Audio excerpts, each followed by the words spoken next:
kita bicarakan. Mulai nomor satu sekarang, yaitu munculnya fenomena imratus sufaha, penguasa yang bodoh, ya. Nah, jadi saudaraku rahimakumullah, dia mengembalikan urusan kepada pikiran manusia, pikiran dirinya, pikiran kelompoknya, atau pikiran para filosof-filosof. Kadang-kadang filosof itu filosof kafir pula, dijadikan pegangan arahan di dalam kebijakan-kebijakannya, di dalam keputusan-keputusan kepemimpinannya. Na'udzubillah min dzalik. Dan ini bukan rahasia, saudaraku. Di zaman kita sekarang, yang kita sering Bismillahirrahmanirrahim. Assalamualaikum warahmatullahi wabarakatuh. Alhamdulillah rabbil alamin. Wassalatu wassalamu ala ashrafil anbiya'i wal mursalin. Sayyidina Muhammadin wa ala alihi wa ashabihi ajma'in. Faqala Allah Ta'ala fi kitabihil karim. Ba'da a'udzubillahi minasyaitanir rajim. Ya ayyuhalladzina amanu taqullaha haqqa tuqatihi ولا تموتن إلا وأنتم مسلمون. وقال تعالى في آية أخرى وإذا قرأت القرآن جعلنا بينك وبين الذين لا يؤمنون بالآخرة حجابا مستورا. أما بعد. Jamaah rahimakumullah, alhamdulillah hari ini hari Jumat. Jumat mubarakah. Semoga Jumat ini Jumat yang diberkahi Allah Ta'ala. Dan kita masih meneruskan pembahasan kita tentang suatu hadis alamatus sa'ah yang diberi subjudul dalam kitab 400 hadis akhir zaman karya Abu Fatih Al-Adnani hafizahullah dengan subjudul bolehlah berharap kematian bila menemui 6 perkara. Kita ulangi kembali hadisnya. Badiru bil mauti sittan imra'atus sufaha'i wa kathura asyurati wa bai'al hukmi wa istighfafan bid-dami wa qati'atur rahim wa nashwan yattakhiduna al-Qur'ana mazamira yuqaddimunahu yughannihim wa in kana aqalla minhum fiqhan. Artinya, bolehlah bersegera kalian mengharapkan ajal tiba apabila terdapat 6 perkara berikut ini. Yang pertama, munculnya penguasa yang bodoh. Yang kedua, munculnya banyak antek-antek penguasa atau polisi. Yang ketiga, jual beli hukum, kasus-kasus hukum. Yang keempat, dianggap ringannya penumpahan darah. Yang kelima, terputusnya tali silaturahim. Dan yang keenam, munculnya anak-anak muda yang menjadikan Al-Quran sebagai mazamir, sebagai seruling atau nyanyian. Mereka diangkat menjadi imam agar menyanyikan Al-Quran, menyenandungkan Al-Quran, meski mereka adalah orang yang tidak paham terhadap ad-din, ya, fiqih, kepahamannya, kefakihannya terhadap din sangatlah lemah, ya. Bahkan dikatakan dalam hadis ini aqalla, tersedikit pemahamannya tentang fiqhuddin, pemahaman akan din ini.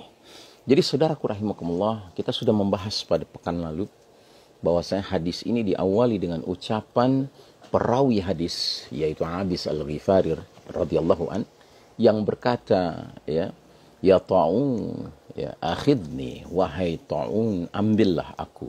Dan dia mengucapkannya sampai 3 kali, yang berarti dia sangat mengharapkan kematian disebabkan ta'un, yang disebabkan dia yang akan menyebabkan dirinya memperoleh kematian yang mulia, yaitu al-mautu fi sabilillah, mati jalan Allah atau mati syahid. Suatu perkara yang hari ini seperti bertentangan, bertolak belakang dengan apa yang umat Islam semestinya inginkan. Kalau memang benar pandemi ini, wabah ini adalah termasuk ta'un, semestinya umat Islam berharap dirinya termasuk yang diambil oleh ta'un ini. Karena apa?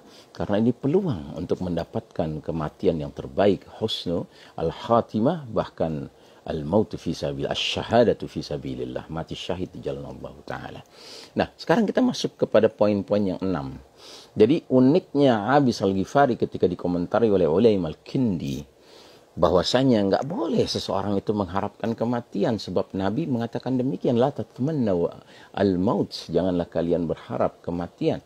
Tapi dikomentari oleh Abis Al-Ghifari dengan menyampaikan sebuah hadis yang berbunyi badiru bil mauti sittan. Bolehlah berharap segera ajal tiba bila 6 perkara ini sudah muncul. Kita bicarakan mulai nomor 1 sekarang, yaitu munculnya fenomena imratus sufaha, penguasa yang bodoh, ya. Nah, jadi saudaraku rahimakumullah, penguasa yang bodoh itu bermakna penguasa yang tidak alim. Sementara dalam terminologi Al-Quran maupun sunnah hadis-hadis Nabi SAW, pengertian berilmu itu adalah berorientasi kepada wahyu, kepada petunjuk Allah dan petunjuk Rasul, ya. Jadi orang dikatakan bodoh ketika dia jahlu anil haq, bodoh akan kebenaran, jahlu anid din, bodoh akan din, ya. Jadi bukanlah orang yang berilmu itu orang yang menguasai aneka ilmu-ilmu dunia, sosiologi, ya, medis, ya, farmasi, kemudian dia menguasai politik, ya, ekonomi, tapi dia tidak mengerti din, dia tidak mengerti akan hidayah, petunjuk Allah, petunjuk Rasul sebagai pegangan kehidupannya. Nah, karenanya imratus sufaha, ya, penguasa atau pemerintah yang bodoh, itu maknanya adalah pemerintah, penguasa yang tidak berorientasi menjadikan petunjuk dari Allah dan Rasulnya sebagai sumber pengetahuannya, sumber pembentuk arah pemikirannya, sumber pembentuk mindsetnya, kerangka berfikirnya. Karenanya dalam Al-Quran berbicara tentang pemimpin atau ulil amri minkum, jelas tegas dikatakan dalam surat An-Nisa ayat 59. Fa in tanaza'tum fi syai'in farudduhu ila Allahi war rasuli in kuntum tu'minuna billahi wal yawmil akhir. Bila mana kalian mempunyai perselisihan, persengketaan tentang suatu perkara, kembalikanlah kepada Allah dan Rasul. Kembalikanlah kepada Al-Quran dan Sunnah. Kembalikanlah kepada Kitabullah dan arahan-arahan Nabi SAW jika kalian benar-benar beriman kepada Allah dan hari akhir. Nah, ini adalah ayat yang sedang membicarakan tentang kriteria ulil amri minkum. Karena dalam ayat ini justru nyata dikatakan istilah ulil amri minkum itu. Ya ayyuhalladzina amanu atiullaha wa atiur rasula wa ulil amri minkum. Hai orang-orang beriman, taatilah Allah dan taatilah Rasul dan para pemimpin di antara kalian atau para pemangku urusan-urusan di antara kalian. Fa in tanaza'tum fi syai'in dan seterusnya. Dan jika kalian berselisih pendapat tentang suatu perkara, kembalikanlah urusannya kepada Allah, Al-Quran, Kitabullah, dan kepada Ar-Rasul, sunnah, hadis-hadis, arahan-arahan Nabi SAW, jika benar-benar kalian beriman kepada Allah dan hari akhir. Dzalika khairun wa ahsanu ta'wilah. Yang demikian itu lebih baik dan yang demikian itulah, ya, takwil, interpretasi yang tepat, ya. Nah, jadi saudaraku rahimakumullah, Nabi Muhammad SAW membolehkan seseorang itu mengharapkan kematian jika satu di antara 6 perkara hadir. Apa itu? Imratus sufaha, pemerintahan atau penguasa yang bodoh, pemerintahan yang tidak mau mengembalikan urusan kepada Allah dan Rasulnya.